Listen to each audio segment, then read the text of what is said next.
안녕하세요. 자, 5월 17일에 치러졌던 우리 행정사 1차 모의시험 민법 총칙 간단하게 해설을 하겠습니다. 자, 올해 출시 인원이 많았기 때문에 문제가 조금 어려워질 걸 생각하고 어려운 문제도 몇 문제 집어넣어놨습니다. 자, 1번 지문부터 보겠습니다. 관습법에 관한 설명 중 옳지 않은 것은 그랬죠.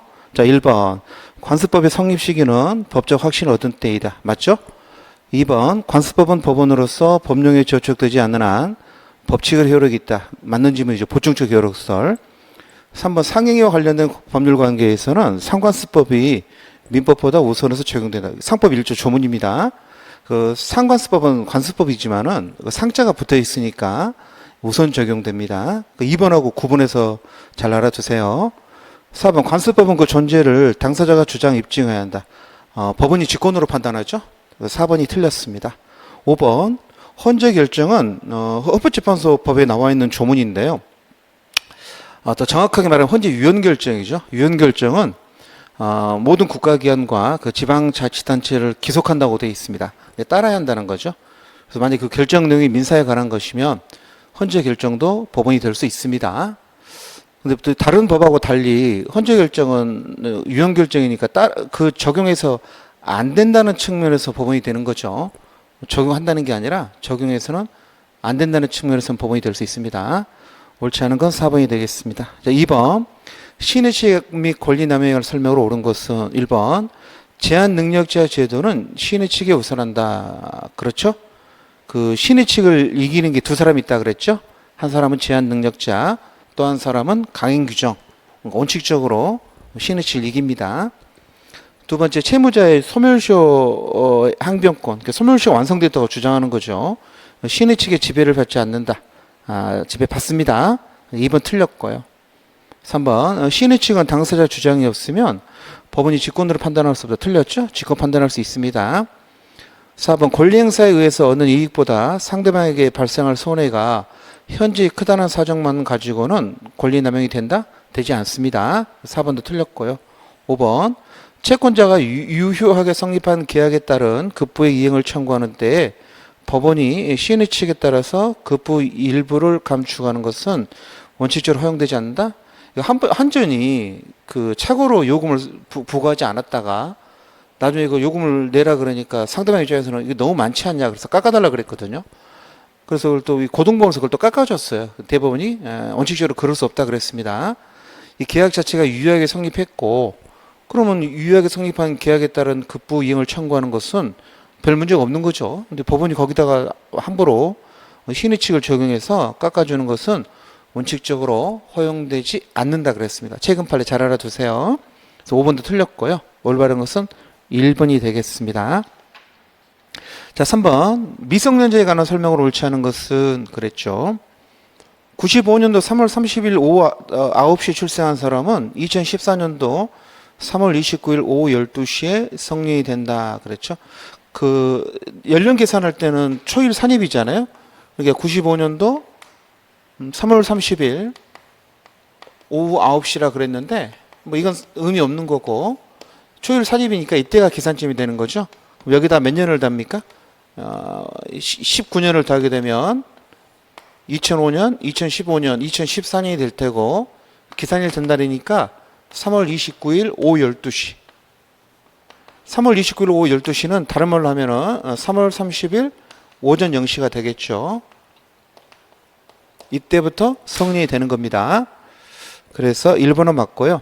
2번 법정대리인이 미성년자한테 그 영업 허락한 경우는 있잖아요. 그때는 우리 조문에 보면 뭐라고 되냐면은 이 항이 조문이거든요. 2번이 성년자와 동일한 행위 능력을 가진다 그렇게 돼 있어요.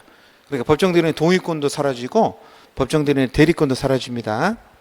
3번 미성년자가 부담 없는 증여는 권리만 얻는 거죠. 그래서 그때는 동의 필요 없습니다. 맞고요. 4번 미성년자가 올 소득 범위에 의해서 소규모 일상적 신용 구매 계약 화장품 한 60만 원씩 산 건데요. 자기 알바한 것 중에서 거기에 대해서 법정대리인의 묵시적 처분 허락이 있느냐 그랬더니 대법원이 있다 그랬습니다. 자기가 일해서 알바해서 번 거 그 법정대리인이 명시적으로 처분을 허락하지는 않았지만은 거기에 대해서는 묵시적 처분이 있다고 봤습니다. 볼 수는 없다 틀렸습니다. 5번 미성년자는 자기의 노무 제공에 따른 임금 청구를 독자적으로 할 수 있다. 근로기준법의 조문입니다. 임금 청구는 독자적으로 할 수 있습니다. 자기가 일했으면 자기가 받아야겠죠? 그래서 옳지 않은 것은 4번이 되겠습니다. 그 다음 4번 문제. 제한능력 제도에 관한 설명을 옳지 않은 것은 제한능력 제도, 제한능력자는 미성년자 피한정 후견인, 피성년 후견인 세 사람이죠. 1번 피성년 후견인이 행한 모든 재산법상 법률행위는 언제든지 취소할 수 있다. 괴롭죠? 이 모든이 틀렸습니다. 모든이. 미성년자, 피성년 후견인은 원칙적으로 법률행위를 못합니다. 동의 받아서도 못합니다. 근데 단독으로 할 수 있는 경우 두 가지가 있어요. 그게 해설에도 써놨는데 일단 기본적으로 법원에서 단독으로 할 수 있는 걸 정해줄 수 있습니다. 그럼 그건 단독으로 할 수 있고요. 두 번째는 일상생활은 해야 되죠. 그래서 일상생활에 필요하고 대가가 과도하지 아니한 법률행위는 단독으로 할 수 있어요. 그래서 1번 질문은 이 모든 때문에 틀렸습니다. 모든 때문에 틀렸습니다. 국어 공부처럼 돼버렸죠. 2번 가정법원은 성년후견 개심판할 때는 본인의 의사를 고려한다. 성년후견도 마찬가지고요.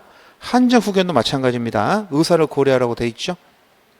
3번 가정법원은 특정 후견을 심판할 때 본인의 의사에 반해서 할 수 없다. 2번하고 3번을 구분하세요. 성년후견이나 한정후견은 의사를 고려하라고 돼 있고요.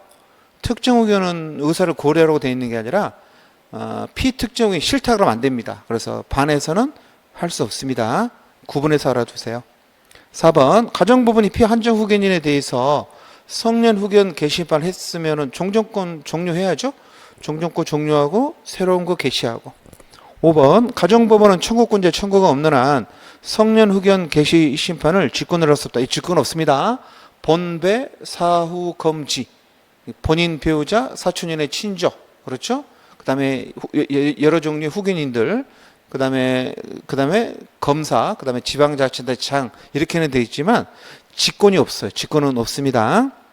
법원이 일이 많아가지고 직권으로 못한다 이렇게 생각하시면 되겠습니다. 그래서 옳지 않은 건 1번이죠. 5번 실정선고에 관한 설명을 옳지 않은 것은 선박침범은 특별실정이잖아요. 그럼 1년이죠. 선박이 침몰할 때 기사를 한다 맞고요. 실정선고 취소되지 않는 한 실정선고 취소가 반증을 통해서 번복되는 건 아니다. 맞죠? 실정선고는 간주 효과가 있기 때문에 취소되어야만 뒤집어집니다. 반증만으로는 뒤집어지지 않습니다. 법원이 실정선고 취소를 할 때는 반드시 공시효과 절차를 실정선고할 때는 공시효과 하셔야 됩니다. 6개월 이상. 그러나 취소할 때는 필요 없습니다. 취소할 땐 3번이 틀렸습니다. 4번 실정선고 받은 자는 선고 시에 사망한 걸로 보는 게 아니라 기간 만료할 때 사망한 걸로 보죠. 4번 맞았습니다. 5번 실정선고에 관한 사망의 효과는 실정자가 정례조사나 거소를 중심으로 하는 사법적 법률 관계에 국한된다. 정확히 맞는 문장이죠. 6번 민법상 법원의 이사에 관한 설명을 옳은 것은 사단법원은 반드시 이사를 두어야 하나 재단법원은 이사를 두지 않을 수 있다. 둘 다 필수기관입니다. 둘 다 두어야 한다. 2번 법인 설립 후 발생한 이사 선임이나 해임 또는 퇴임은 등기하지 않으면 제3자에게 대항할 수 없다. 이게 등기가 대항 요건으로 되어 있죠. 그래서 이사가 바뀌거나 잘리면 등기하셔야만이 대항할 수 있습니다. 그래서 올바른 문장은 2번이 되겠습니다. 3번 이사가 여러 명의 경우에는 정관이나 총회에 다른 결의가 없는 한 원칙적으로 공동 각자가 대표합니다. 대표는 각자가, 사무집행은 과반수로 결정. 기억나시죠? 여러분 법인과 이사 이익이 상반될 때는 특별대리인이 등장하잖아요. 특별대리인도 이름은 특별대리인이지만 얘도 대표 기관입니다. 그래서 4번에 법인의 특별대리인 대표권이 없다는 틀린 문장입니다. 5번 이사 대표권 제한은 등기하지 않으면 효력이 없다. 등기하지 않으면 제3자에게 대항할 수 없죠. 등기는 대항 요건입니다. 5번도 틀렸습니다. 그래서 맞는 문장은 2번이 되겠습니다.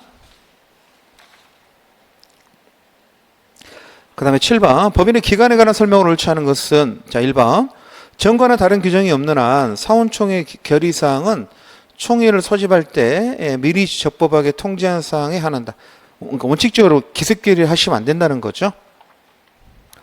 1번 맞고요. 2번. 이사 사임의 의사표시가 법인의 대표자에게 도달한 후에는 그럼 효력 발생했거든요. 따라서 특별한 사정이 없으면 그 의사표시를 처리할 수 없다. 맞는 문장이죠. 3번. 사원총회 소집군자가요. 총회 구성원들에게 총회 개최의 연기를 통지할 때에는 총회 소집과 동일한 방식에 의할 필요가 없다. 굉장히 애매하죠. 이게 동일한 방식으로 해야 되는지 말해야 되는지 애매한데 우리 판례는 동일한 방식으로 해야 될 필요가 없고 적절한 조치가 취해지면 충분하다 이렇게 말하고 있습니다. 그 해설에 그 판례를 실어놨으니까요. 한번 참고해 주세요. 이런 건 단순한 암기니까 해설 보고 아시면 됩니다. 지금 그냥 몰라도 상관없죠. 지금 아시면 되죠. 그래서 동일한 방식을 할 필요 없다는 맞는 문장입니다. 그 다음에 4번 정관이나 사원총회 결의를 금지하지 아니한 이사는 타인으로 하여금 62조 대리인이죠. 법인의 재반사무 처리를 포괄적이 틀렸습니다. 포괄적 대리는 안 되고요. 특정한 행위를 대리하게 할 수 이렇게 하셔야 돼요. 포괄 대리는 안 됩니다. 특정 대리, 특정 위임은 되는데 포괄 위임은 안 됩니다. 62조 대리인이라 그러죠. 4번이 틀렸습니다. 5번 사원총회 결의는 법률이나 정관에 다른 규정이 없으면 사원 과반수 출석과 출석 사원의 결의권을 과반수로 한다. 맞는 문장이죠. 8번 법인의 소멸에 관한 설명으로 옳지 않은 것은 그랬습니다. 자, 1번 법인의 청산에 관한 규정은 강행 규정이다. 우리 판례가 그렇게 말하고 있죠. 청산법인이 청산의 목적 범위를 벗어나면 무효입니다. 파산으로 인해서 법인이 해산될 때는 여러분 파산은 청산 절차를 안 거칩니다. 청산 절차를 안 거치고 파산 관제인이 선임되는 거죠. 그래서 3번이 틀렸습니다. 그 법인 소멸 사유 5가지 중에서 공통 소멸 사유, 전목 정파취 5가지 중에서 파산은 파산 절차가 개시되는 거지 해산 청산 절차가 개시되는 게 아닙니다. 3번이 틀렸고요. 4번 법인에 대한 청산 종결 등기 후에도 청산 사무가 종결되지 않았다면 그 한도 내에서는 청산법인은 존속한다. 맞는 문장이죠. 정관에서 청산법인의 자녀 재산에 대한 기속 권리자를 직접 지정하지 않고 이사의 의결로 정하더라도 직접 지정, 간접 지정 다 무방합니다. 그래서 5번도 맞는 문장입니다. 옳지 않은 건 3번이 되겠네요. 자, 9번 A 비법인 사단은 비법인 사단이니까 교회나 종중 생각하시면 되겠습니다. 대표자 갑을 두고 있는데 A의 구성원은 집합체로서 X 부동산을 소유하고 있습니다. 다음 설명 중 옳지 않은 것은 그랬죠. 비법인 사단의 재산관계는 총유죠. 그래서 1번의 A 구성원들은 X를 총유한다. 맞는 문장입니다. 그리고 여러분 비법인 사단은 사원의 총유니까 구성원의 총유 맞아요. 비법인 사단 단독 소유 아닙니다. 비법인 사단 사원의 총유가 되는 거죠. 그런데 우리 등기법에서 등기할 수 있도록 허용을 합니다. 그래서 A 명의로도 X에 관한 등기를 할 수 있다. 맞는 문장이고요. 3번 민사소송법에서 원고피고가 될 수 있는 당사자 능력도 인정합니다. 종중 이름으로 소송할 수 있어요. 2번, 3번 묶어서 알아두세요. 2번은 부동산 등기법에 나오는 조문이고요. 3번은 민사소송법에 나오는 조문입니다. 4번 갑이 직무에 대해서 제3자에게 불법행위를 한 경우에 A는 제3자에 대해서 손해배상 책임을 진다. 직무 관련해서 대표자가 잘못하면 법인이 책임지는 그 35조 규정은 비법인 사단에도 유추 적용됩니다. 4번 맞는 문장이죠. 5번 굉장히 중요한 문장이죠. 갑이 정관에서 대표권 제한을 정해놨으면 효력이 생겼잖아요. 근데 문제는 이걸 등기를 못 하잖아요. 비법인 사단은 등기부가 설립 등기부가 없으니까 대표권 제한 등기도 못 해요. 그래서 이게 대표권 제한을 등기 못한 상태에서 제3자 거래하게 되면은 제3자는 이게 정관에 기재됐다는 것은 정관은 내부적인 문서니까 알기가 힘들고 등기가 안 돼 있으니까 이게 대표권 제한을 모를 거 아닙니까? 그래서 이 불쌍한 제3자는 선의 무과실일 때는 유효로 봐줍니다. 그래서 갑이 정관에서 정한 대표권 제한을 위반해서 제3자 거래 행위한 경우에 제3자는 누구일 때요? 동그라미 선의 무과실일 때는 그 거래행위는 무효이다가 아니라 유효입니다. 제3자가 선의 무과실이면 대표권 제한을 몰랐고 모르는데 과실이 없다 그러면 그 거래행위를 유효로 봐주겠다는 거죠. 굉장히 중요합니다. 그래서 5번이 틀렸습니다. 좋은 문제죠. 6번이 아니라 10번 부동산과 동산에 관한 설명으로 옳지 않은 건 찾아봐라 그랬습니다. 자, 1번. 토지의 정착물이 모두 토지와 별개의 부동산이 되는 건 아니다. 정확히 맞는 문장이죠. 토지의 정착물 중에서는 토지와 별개의 부동산이 되는 게 있어요. 건물이 그렇죠.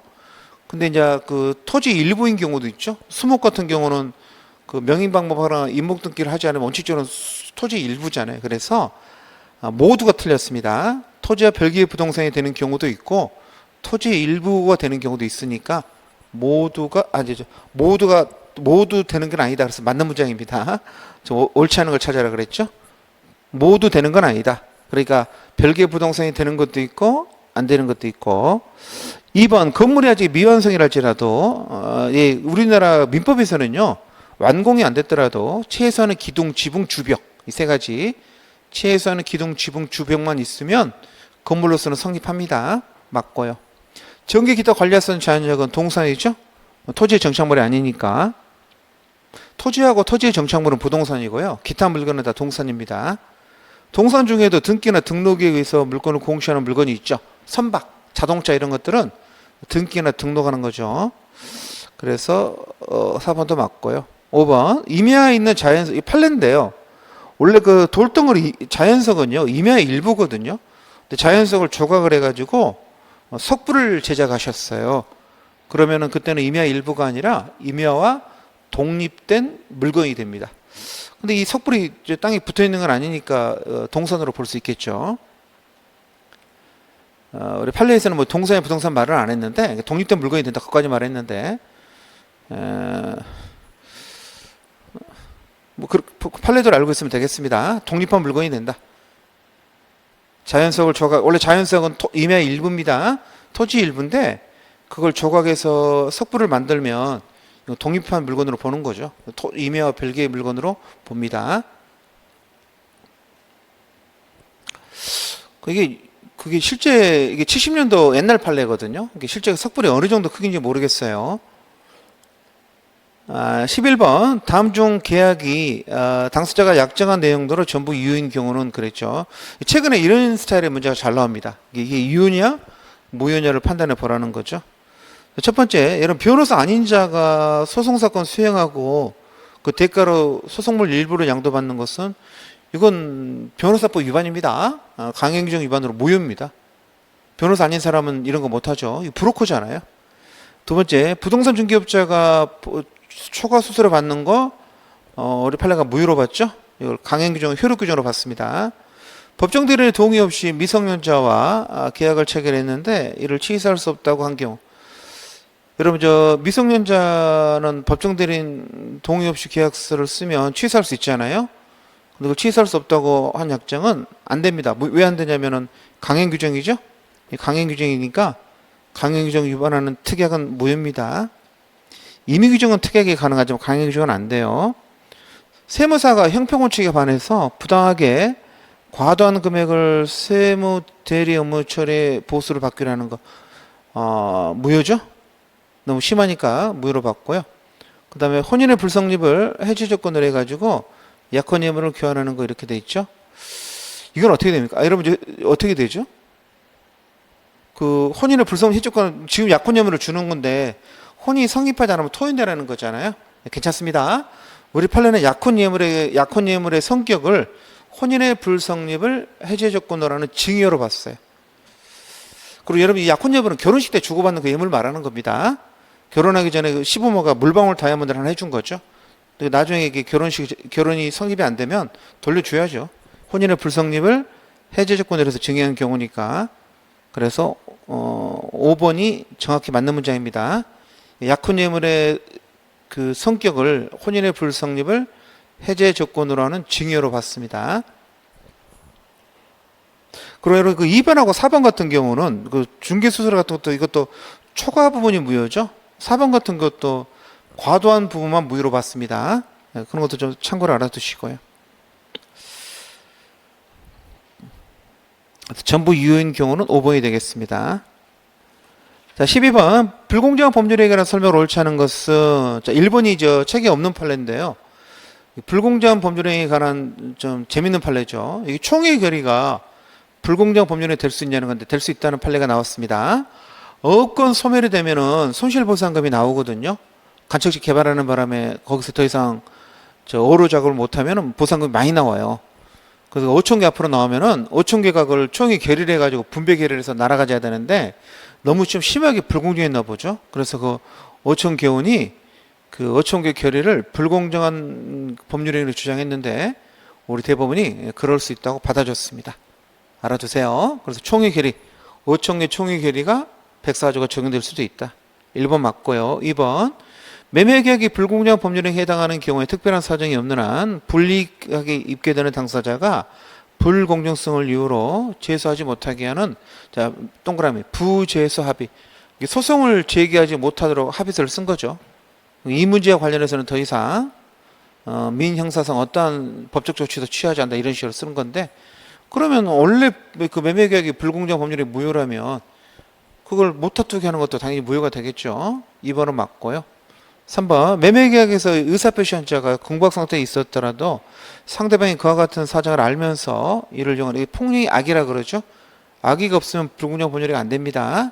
이걸 폭리행위 악이라 그래가지고 조문에 없는데 우리 판례가 하나 추가시킵니다. 그래서 불공정 법률행위가 되려면 그 폭리자에게 폭리행위 악의가 있어야 한다 그래요.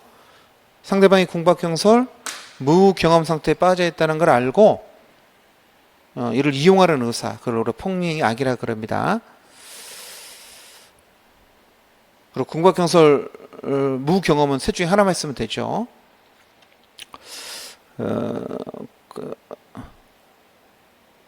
4번 불공정 법률행위를 이유로 무효를 주장하는 경우에는 피해자의 공박경설과 무경험을 모두 지금 틀렸죠? 하나만 증명하시면 됩니다. 그 조문이 이거죠. 공박경설 또는 무경험이거든요. 5번 불공정 법률행위에서 무효인 법률행위는 추인에 의해서 유효로 될 수 없다. 맞죠? 불공정 법률행위를 알고 추인해봤자 그 불공정성이 사라질 수가 없다면 추인이 안 되는 거죠. 그래서 강행규정 위반 무효나 103조 무효나 104조 무효는 원칙적으로 추인이 되지 않습니다. 13번 법률행위 해석에 관하여 설명 중 옳지 않은 것은 해석은 우리 그 표시행위에 부여된 객관적 의미를 확정하는 거라고 판례가 말했습니다. 그래서 1번은 맞는 문장입니다. 2번 계약 당사자 누군가를 가장 먼저 해야 되는 거죠. 그래서 계약 당사자를 확정하는 것은 당연히 해석의 문제입니다. 가장 먼저 해야 돼. 그 중에서도 진의한 의사표시 그 비진의 페이지 107조에서 그 진의라는 것은 표의자가 마음속으로 진정으로 마음속에 바라는 사항이다? 아닙니다. 진정으로 마음속에 바라는 건 본심이라고 그러고요. 진의는 뭔가 하고자 하는 생각이 있으면 진의가 있다 그래요. 3번이 틀렸습니다. 4번 해석을 통해 보충적 해석이 있잖아요. 해석을 통해 보충하는 의사는 보충적 해석을 말하는 건데 그 보충적 해석은 그 당사자 가지고 있는 진짜 의사를 말하는 게 아닙니다. 거래 관행인의 시인의 자 객관적으로 추인되는 정당한 이익조정 의사 그렇게 말하죠. 한마디로 객관적 의사죠. 객관적 의사. 당사자의 주관적 의사를 따지면 전부 다 서로 거짓말하니까 그걸 따지지 않고 그걸로 보는 게 아니라요. 그 틈이 생겼을 때 그 당시로 돌아가서 가슴에 손을 얹고 이러이러한 사정이라면 내가 어떻게 만들었을 것인가 객관적으로 추인되는 정당한 이익조정 의사 그렇게 표현합니다. 5번 타이밍으로 계약을 체결하는 경우에 재밌죠? 제가 이름을 쓰면서 장동건이라고 계약서를 썼다는 거죠. 그러면 계약을 체결한 행위자, 그다음 상대방 의사, 이 사람 둘을 따져가지고 이 사람이 일치하면 일치한 대로 가고요. 이단 문장의 생략등이 일치하지 않으면 상대방 시각에 따라서 당사자를 정하죠. 그래서 일치하면 일치한 대로 5번은 맞는 문장입니다. 틀린 건 3번이 되겠습니다. 자, 14번 착오로 인한 의사표시에 관한 설명 중 옳은 걸 골라봐라. 자, 법률의 착오는 그 법률 규정을 착오하는 경우도 있고요.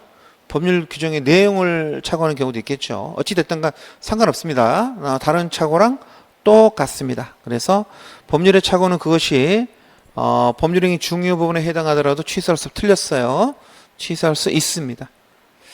2번 대리인에 의해서 계약 체결하게 되면 착오는 누구 기준합니까? 대리인 표준합니다. 의사표시 하자는 대리인 표준을 한다고 그랬잖아요. 착오도 마찬가지입니다. 그래서 2번 맞고요. 3번 착오가 표의자의 중대한 과실로 인해서 발생하더라도 표의자는 그 법률 행위를 취소할 수 있다. 안 됩니다. 중과실 피해자는 표의자는 취소 못하는 게 원칙입니다.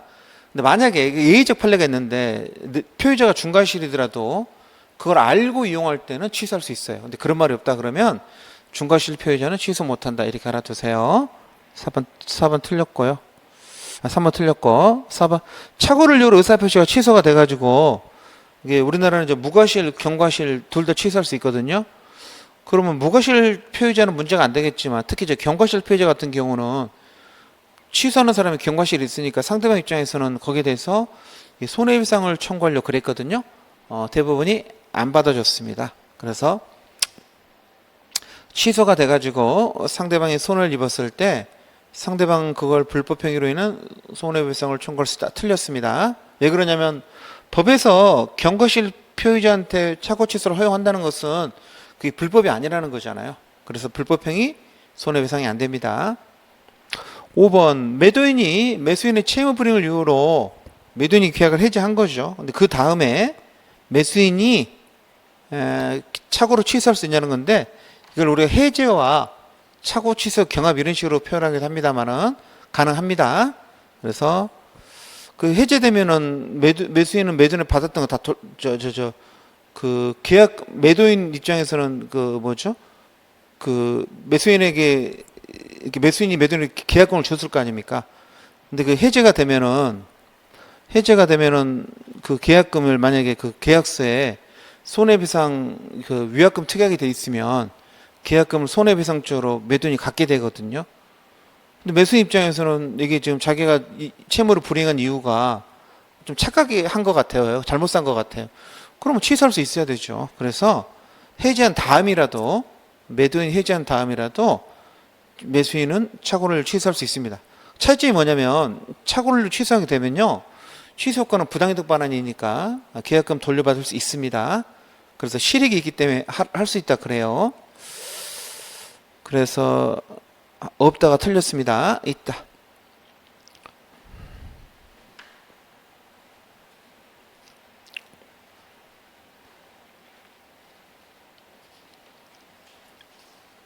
자, 15번 사기 강박에 관한 의사표시에 관한 설명으로 옳지 않은 걸 골라봐라. 상대방이 있는 의사표시에 대해서 제3자가 사기친 경우에는 무조건 취소할 수 있는 게 아니죠. 상대방이 그 사실을 알았거나 알 수 있었던 경우에 한해서 취소할 수 있습니다. 1번 질문이 틀렸네요. 안 경우 아니에요. 알았거나 알 수 있었던 경우. 그렇게 고쳐야 됩니다. 2번 피기망자에게 손해를 가할 의사가 사기 의사표시에서 요건이 아닙니다. 그냥 사기 있었고 그로 인해서 상대방이 착오에 빠져서 어떤 법률을 했으면 취소할 수 있는 거지. 그게 가해자 즉 사기친 사람한테 손해를 가할 의사 그런 건 조문에도 없고 판례에도 없습니다. 그래서 2번에 밑줄 딱 쳐놓으세요. 맞는 문장입니다. 피기망자에게 손해를 가할 의사가 어떤 요건이 아닙니다. 강박이나 의사표시가 스스로 의사결정을 할 수 있는 여지가 전혀 없는 경우를 극심한 강박이라고 그러죠. 극심한 강박은 무효입니다. 보통 강박은 취소인데 의사결정의 자유가 전혀 없다 그러면 극심한 강박이라 그래요. 그때는 그 법률행위는 무효입니다. 3번 맞고 4번 상대방이 불법적인 해약고지 없이 각서에 서명단을 강제 여러분 저 강박이 되려면 뭐뭐 하지 않으면 뭐뭐 할 거야 이렇게 해약고지가 있어야 돼요. 근데 해약고지가 없이 각서에 사인하라 그건 강박으로 보지 않습니다. 맞고요. 5번 교환계약의 당사 이런 교환계약에서는요 자기 물건의 가격을 높이고 상대방 물건의 가격을 낮추는 게 일반적이기 때문에 그렇죠.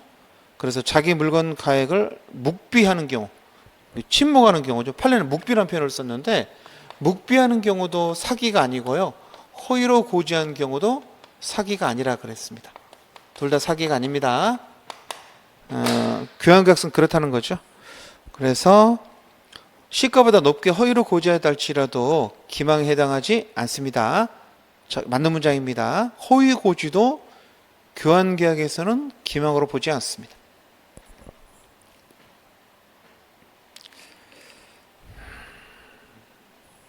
1번이 틀렸죠. 자, 16번 갑소유 부동산에 대해서 매매계약 체결에 대리권을 을로부터 수여받은 이제 갑으로 수여받은 을이 그 부동산을 병한테 팔아먹었습니다. 다음 설명 중 옳지 않은 걸 찾아봐라 그랬죠. 자, 기억번 을이 갑을 위한 매매를 표시하지 않았다. 현명 안 했다는 거잖아요. 그럼 을의 의사 표시는 이게 현명을 안 하면 본인의 효력이 안 미치죠. 그럼 을의 의사 표시는 효력이 없다? 효력이 없다가 아니라 대리인에게 효력이 생기죠. 대리인에게. 대리인 자기를 위한 걸 보니까 그 대리인에게 효력이 생깁니다. 두 번째, 을이 갑의 수권행위가 없더라도 병과 매매계약을 해지할 권한이 있다. 여러분 이건 매매계약 체결에 대리권만 준 거잖아요. 그러면 해지하려면 해지할 수 있는 수권행위를 또 받아봐야죠. 그래서 수권행위가 없으면 해지 못합니다. 니은도 틀렸고요.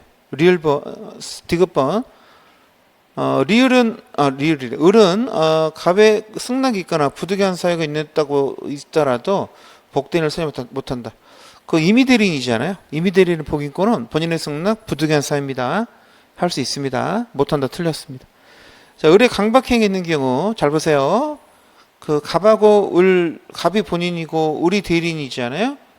그러면 을이 강박했단 말은 상대방 병 입장에서는 이게 제3자 강박이 아니라 상대방 강박이 돼요. 대리인의 강박은 본인의 강박과 똑같다 그랬으니까 을의 강박은 곧 갑의 강박이 되거든요. 그래서 갑이 그 사실을 알았거나 알 수 있었을 때 한해서 취소할 수 있단 말은 틀렸습니다. 그냥 취소할 수 있습니다. 을이 강박하면 갑이 알든 모르든 상관없이 그냥 취소할 수 있습니다. 그래서 참 문제가 독특하게 16번 같은 경우는 기역, 니은, 디귿, 리을 다 틀렸습니다. 정답은 5번이 되겠습니다.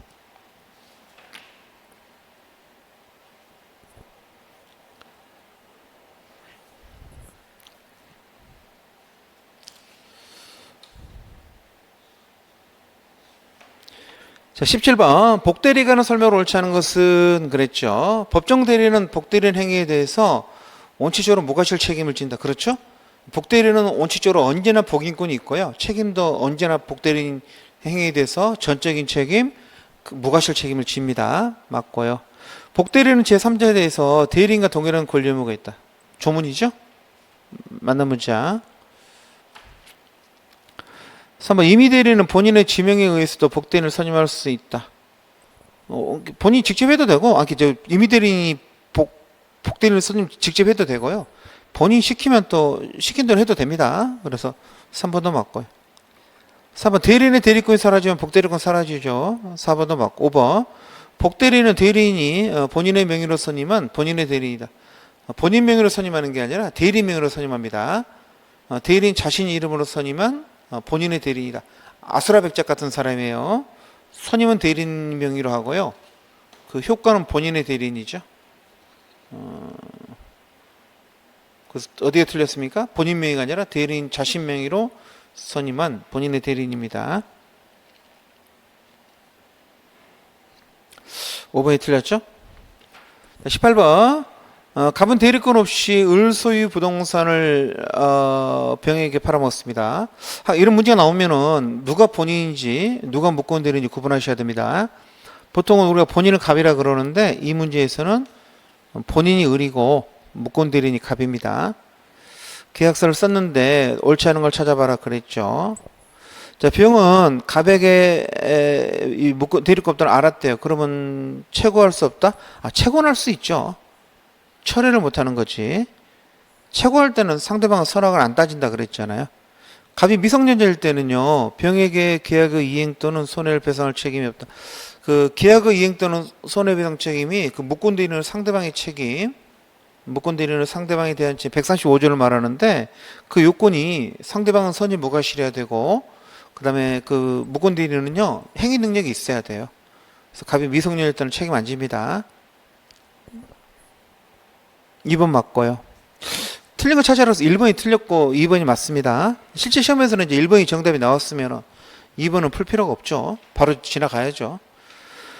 3번 을이 사망해서 갑이 을을 단독 상속했습니다. 근데 갑이 나중에 소유자로서 무권대리를 이유로 이제 을이 소유자잖아요. 을 거 넘겨받았으니까 원래 추인해줘야 되는데 무효를 주장한단 말은 추인을 거절하는 거죠. 우리 판례가 신의 측에 반한다 그랬습니다. 맞고요. 무권대리인이 본인을 상속했을 때 본인한테 본인의 주의에서 추인을 거절하는 것은 신의 측에 반한다는 게 판례 입장입니다. 4번 을이 갑으로부터 매매계약 대금 일부를 받았대요. 그러면 이건 묵시적 추인이죠. 맞고요. 5번 을의 추인의 의사표시는 원칙적으로 병에게 하지 않으면 대항하지 못한다.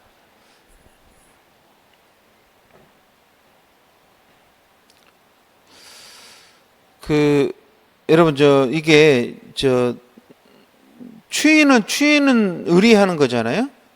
본인이 하는 거잖아요. 그럼 추인은 원래 누구한테 해야 되는 겁니까? 추인이나 추인 거절 의사표시는 여러분 조문이 좀 희한하게 돼 있는데 상대방에서 하지 않으면 상대방에 대한 이렇게 돼 있잖아요. 상대방이 누구 병이죠? 추인은 누구한테 하라고요? 병한테 하지 않으면 병한테 대응하지 못한다. 이 말은 병한테 하라는 소리가 아닙니다. 추인은 병한테 해도 되고요. 갑한테 해도 돼요. 상대방한테 해도 되고 묵고대로 해도 됩니다. 상대방한테 전화 걸어서 제가 추인할게 이렇게 해도 되고 일 저지른 갑한테 전화 걸어서 이번 일은 내가 추인할게 상대방한테 말씀드려라 그렇게 해도 돼요. 근데 문제는 뭐냐면 지문의 뜻은 뭐냐면 상대방한테 안 하잖아요. 그러면 묵고대리는 갑한테 했다는 소리거든요. 그럼 상대방은 추운이 있다는 걸 모를 수 있잖아요. 갑이 연락 오기 전까지는. 그러면 갑 입장에서는 상대방 병 입장에서는 처리할 수 있다는 거죠.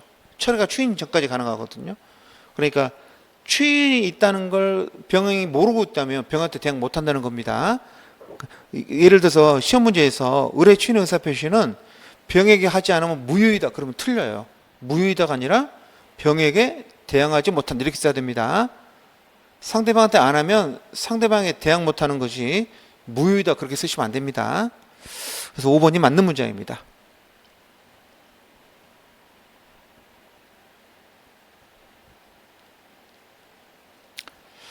(19번) 민법상 법률행위 무효이거나 설명 중 옳지 않은 것은 그랬죠. 자, 일부가 무효일 때는 어떻게 되죠? 원칙이 전부 무효죠. 그 다음에 무효 부분이 없더라도 법률행위 했을 거 인정이 되면 그때는 이제 일부 무효고 나머지는 유효죠. 그래서 1번은 맞는 문장이고요. 2번 무효인 법률행위가 다른 법률의 요건을 구비하고 당사자가 무효를 알았더라면 다른 법률이 하는 걸 의혹했으라고 인정될 때는 다른 법률의 효로 이게 무효의 전환이죠. 조문 그대로 시험에 나왔네요. 무효인 법률행위를 당사자가 알고 추인할 때는요 어떻게 됩니까? 그때부터 새로운 법률행위로 보는데 무효 원인이 소멸되기 전이라 아니죠. 새로운 법률행위를 보는 것은 무효 원인이 소멸됐다는 걸 전제로 합니다. 3번이 틀렸습니다. 4번 무효행위 추인은요 단독행위로서 추인은 상대방 있는 단독행위죠. 묵시적 방법으로 할 수 있다. 예, 여러분 시험범위에서 명시험 없이 다 됩니다. 4번 맞고요. 5번 유동적 무효 상태에서 거래계약이 확정적으로 무효가 됐대요. 토지거래 허가구역내에서 말하는 거죠. 그럼 확정적 무효로 됨에 있어서 잘못 있는 사람이 그 사람도 이거 무효 주장할 수 있나요? 이에 규칙서에 있는 자도 무효를 주장할 수 있다는 것이 판례 입장입니다. 그래서 5번도 맞고요. 틀린 것은 3번이 틀렸죠. 무효원이 소멸되기 전이라도 아니에요. 무효원인이 소멸된 후라는 걸 전제로 합니다. 전이라도 틀렸습니다. 소멸되기 전에는 추인을 못해요. 소멸돼야 추인할 수 있습니다. 그러면 이제 새로운 법률을 보는 거죠. 정답 3번이고요. 20번 법률인 취소에 관한 설명으로 옳지 않은 것은 그랬죠. 자, 1번 취소할 수 있는 법률행위는요 제한 능력자, 착오로 인하거나 사금 한마디로 당사자죠. 그다음 그들의 대리인, 그다음 그들의 승계인이 이게 취소권자죠. 당사자, 그들의 대리인, 그들의 승계인. 그 다음에 2번 취소할 수 있는 법률행위를 추인한 다음에는요 추인하면 더 이상 취소 못하는 거죠. 3번이 재밌습니다. 근로계약에서 일을 한 다음에 근로계약이 취소가 됐어요. 그럼 이게 소급 무효가 되면 그동안에 일했던 거에 대해서 보수를 받을 수 있냐 뭐 이런 문제가 생기잖아요. 그래서 판례가 이때는 소급표를 부정합니다. 그래서 소급해서 무효가 된다가 아니라 장래를 향해서 무효가 되는 거죠. 근로계약의 특수성 때문에 그럽니다. 이거 소급 무효가 아니라 장래 무효입니다. 장래 무효. 기존에 일한 것은 인정하겠다는 거죠. 4번 취소권자인 법정 대리인이 이 일을 보류하지 않고 강제 집행을 하게 되면 추인형을 본다. 법정 추인 사유 맞죠? 5번 취소권은 몇 년입니까? 추인할 수 있는 날 3년, 법률행위 날 10년. 취소할 수 있는 날 아닙니다. 추인할 수 있는 날. 추인한 날 아닙니다. 추인할 수 있는 날. 함정 조심하세요. 추인할 수 있는 날부터 3년, 법률이 한 달 10년. 둘 중에 짧은 날짜가 도달하면 취소권을 소멸하는 거죠.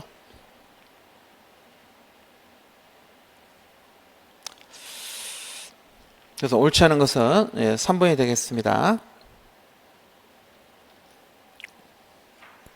자, 21번 조건과 기한에 관한 설명 중 가장 틀린 것은 그랬습니다. 자, 1번 혼인, 인지, 이혼, 입양, 파양, 유언, 상속, 승인 및 포기와 같은 가족법, 상속법상의 조건을 붙이지 못한다. 다른 건 다 맞는데요. 유언은 조건 붙일 수 있습니다. 유언은. 그래서 1번이 틀렸습니다. 정답 1번. 2번 조건부 법률행위에서 조건의 내용 자체가 불법이면 전부가 무효죠? 맞고요.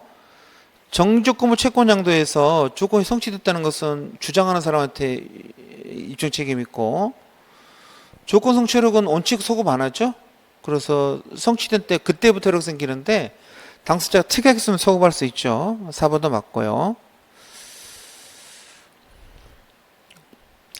5번 이미 부담하고 있는 채무에 대해서 가격 보증금 빼주는 거, 일정한 사실 새로 임대되면 보증금 돌려주겠다. 이게 뭐냐는 거죠. 임대되냐 안 되냐 불확실한 거니까. 판례는 이걸 뭘로 봤습니까? 기한으로 봤습니다. 언젠가는 줘야 되는 거니까. 그래서 불확정 기한이고요. 이 불확정 기한의 도래 시기는 새로 임대되는 거죠. 사실이 발생한 때도 당연히 도래지만 사실이 발생하지 않는 걸로 확정된 때도 도래한 걸로 봅니다. 그래서 5번이 맞는 문장이고요. 틀린 건 1번이 되겠습니다. 유효는 조건 붙일 수 있어요. 22번 2월 28일 오후 2시부터 한 달 그랬으면 초일 불산입이니까 첫달은 3월 1일이죠. 28일까지 없다 그랬으니까 그럼 말일은 언제입니까? 3월 1일 3월 첫날부터 계산했으니까 3월 끝날까지죠. 그래서 3월 31일 오후 12시입니다. 정답은 5번이 되겠습니다. 23번 소멸시에 관한 설명으로서 옳지 않은 것은 단축할 수는 있죠. 연장 배제는 안 되지만 관리비 채권은 매달 내는 거니까 10년에 3년입니다. 매달 내는 돈들은 3년짜리잖아요. 그래서 10년에 판례입니다. 2번이 틀렸습니다. 3번 환매권 행사하면은 두 번째 매매 계약이 체결되는 거고, 그럼 거기에 따라서 매매로 인한 소유권 이전 등기 청구가 생기는 거잖아요. 소멸시효죠. 별도 10년 따로 계산합니다. 소유권에 대한 물권취득권은 물권취득권 소멸시효 대상이 아니죠. 걸리지 않는다 맞고요. 은행에서 돈 빌리고 근저당권 설정해 주기로 했으면 돈 빌린 거하고 근저당권 설정에 따른 저당권 설정해 달라는 건 별개입니다. 소멸시효도 원칙적으로는 별개로 진행합니다. 그래서 5번도 맞는 문장이고요. 지금 문제가 뭐 찾아라 그랬습니까? 옳지 않은 거 찾아라 그랬죠? 2번이 틀렸습니다.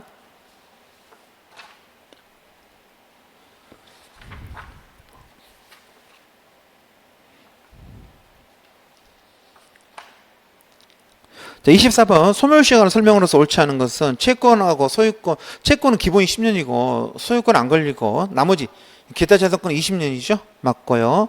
단기 3년짜리 1년짜리라도 판결 받으면 10년으로 늘어나죠? 맞고. 시효가 중단되면 중단까지 경과한 시효기간은 말짱꽝이 되는데요. 자, 조심하실 거. 중단한 때부터 새로 진행하는 게 아니라 중단 사유가 종료한 때부터 새로 진행합니다. 3번이 틀렸네요. 해설에 보시면 나와 있습니다. 중단 사유가 종료한 때. 4번 채권자 채무자는 합의에 의해서 채권 소멸시효 기간을 연장은 안 된다 그랬죠? 없다 그래서 맞는 문장입니다. 연장은 안 돼요. 5번 채무자가요 담보가등기가 설정된 자기소 부동산을 양도해서 당해 부동산에 관한 양수인 명의로 소유권 이전이 격려된 경우 그 양수인 이게 이제 제3취득자죠. 담보물의 제3취득자 이 사람은 채무자를 대위하지 않더라도 그 담보가등기의 피담보채권이 시효로 소멸된 주장할 수 있다. 소멸시효가 완성됐다는 주장을 할 수 있는 사람은 채무자지만 채무자 아니어도 여기 나와 있는 것처럼 물상보증인이나 담보물의 제3취득자도 주장할 수 있습니다. 그래서 얘는 할 수 있습니다. 5번도 맞는 문자입니다.